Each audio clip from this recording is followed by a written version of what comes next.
Ko tēnei te re hitahiro ono te kaumārima, ngā wahine I raro I te kaumā ono W6 250 metres te ihu semi 3 of 3.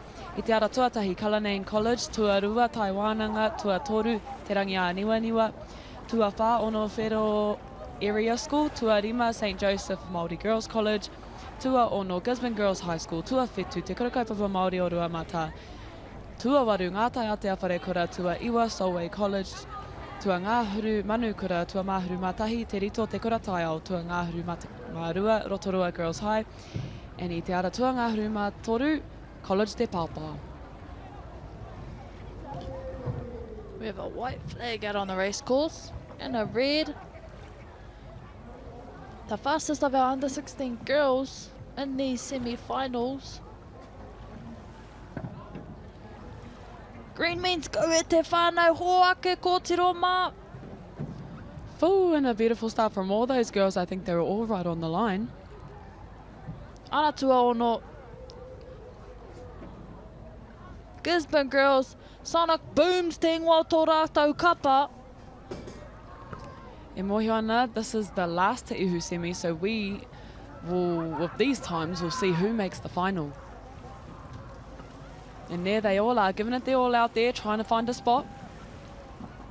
Unfortunately for some of them, this may be their last race of this year's secondary nationals. And we're starting to see Gisborne girls starting to make a bit of a gap between them and the rest of the pack.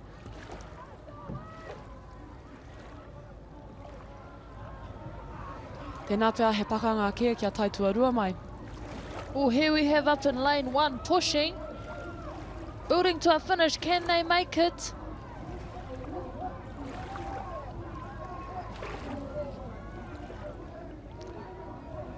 Oh!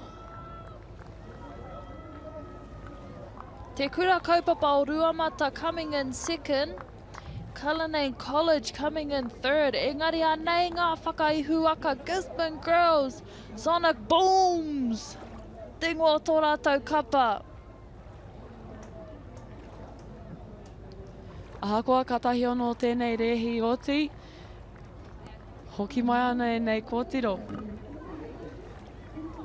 I'd like to know what these Sonic booms had for breakfast. I need some Sonic boom in me. Ko te ara tua rima hoki tēnā I puta ihu.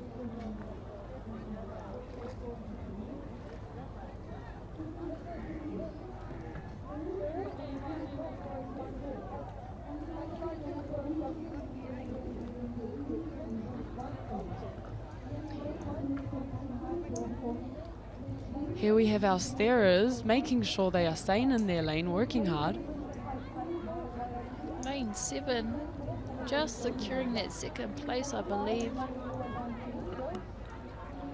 And that is Riria Ata, ko ia tērā I taitua rua mai ina nahi for the W1 Champs Finals, leading her team today from lane 6.